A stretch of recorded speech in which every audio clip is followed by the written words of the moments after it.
Well, all right, so we are back. We, in the last video, talked about the stages of growth that Jesus presented to the disciples. So it was come and live, come and see, come and live, and then come and die. So now I want to talk a little bit about some spheres of growth. Matthew 22:37 and 38 says this, and he, being Jesus, said to them, "You shall love the Lord your God with all your heart, with all your soul, and with all your mind. This is the great and first commandment." So ultimately what we read there is that we are commanded to love Jesus with everything that we have. But what is that? What are the actual spheres of growth that we have? There's three that I want to talk a little bit about. First is the sphere of the head. So in your notes, if you've got those in front of you, it says that growth as a follower of Christ includes growing in knowledge. This growth includes knowledge of God, His will, and His word. So ultimately, as we think about growth, and I don't know that I necessarily have these spheres in order, but something that's really important for us in our growth is to grow in our knowledge and in our understanding. If you think back to our table pathway, when we talk about growth, we mentioned that we want to grow in our faith, in our knowledge, and in our relationships with others. And so there's growth in faith, it's trusting God more, but there's also growth in knowledge. That the way in which we are able to trust God more is to know God more.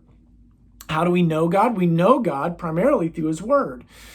So we need to grow in our understanding of the Word of God, which helps us to understand who God is and the way that God relates to us and is at work in our world. We also, at the same time, come to understand more about God's will for us and what God desires for us. So growing in our understanding is really key for our ability to grow ultimately as a reflection of who God is. We have to grow in our understanding. But as we think about that, so our sphere of the heads, growing in our understanding, we recognize that spiritual maturity is not based on just what we know alone. Knowledge is important, but that's not, that just because we know something doesn't equate to spiritual maturity. I think this was probably true in at least I feel like it was true in my church growing up. It's certainly been true in churches that I've been a part of. It's like, who is the most spiritually mature person? It's the one who has all the right answers.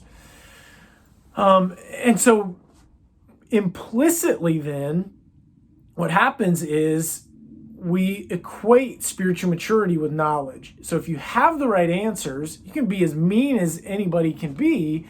But if you have all the right answers, if you know all the right stuff, then by nature, then you have to be spiritually mature. And the truth is that can't be further from the truth. Now, knowledge is important. That's why we teach the way that we teach. I think it's important. We're going to talk about some spiritual disciplines here in just a second. Those things are really important so that we learn more, but yet understand that just knowledge alone does not equate with spiritual maturity.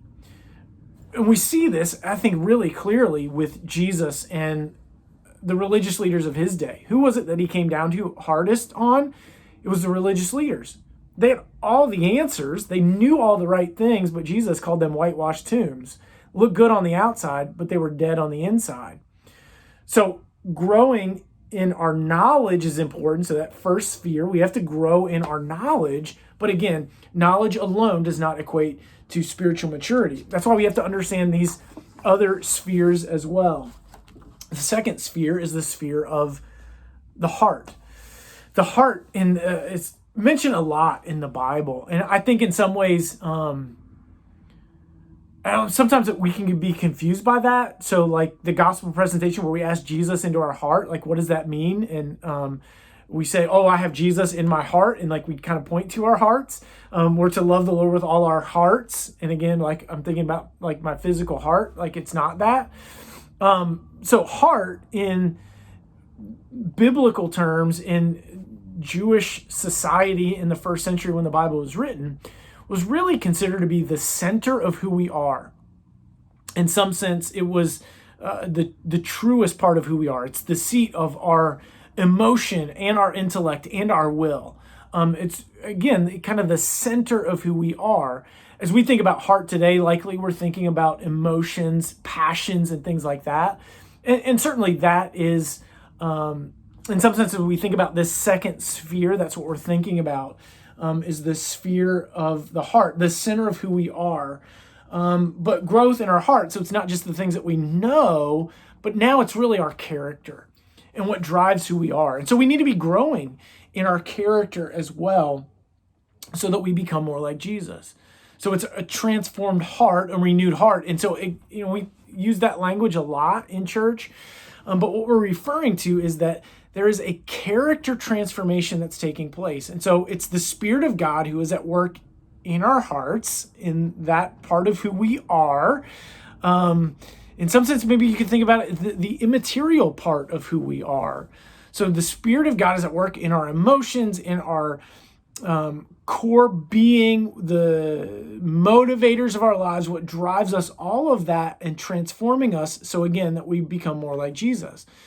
As we learn, so as we grow in our head knowledge, it hopefully translates into our heart so that we begin to live it out and apply it to our lives and live it out so that we become more like Jesus. So that's kind of sphere 2. But there's also another sphere as well. And the third sphere is our hands. So there's a growth in what we know, transformation of our character, but then at the same time, there is this third sphere, in the sphere of our hands, and it's growing in actually what we do. And so it's, as I lay it out in your notes, it's the development of the skills of a disciple. It's also part of spiritual growth and maturity. So skill being our ability to understand the Bible, right? And you got to understand all three of these things are connected. We grow in our understanding so that we then take that and apply it to our lives and live it out so that our character is transformed or our hearts are transformed. That's sphere 2. But at the same time, we have to continue to develop skills so that we grow in our understanding. And as we understand more, we then apply it to our lives so that our character changes and our hearts are changed as well. So it's the head, the heart, and the hands. Again, I'm going to press pause on the video here in just a second, and I want you to spend some time, again, thinking through this question together. If you're with your spouse, then you can talk about it together or just think about it on your own. What has aided your growth the most? Even as you think about those 3 different spheres, the head, the heart, and the hands. And how do you know that you've grown? Like, what are the ways in which growth has been measurable? Like, how do you even know that? And can you identify ways that you've grown in all 3 of those spheres, the head, the heart, and the hand? So spend a few minutes doing that, and then you can check back down and watch the next video.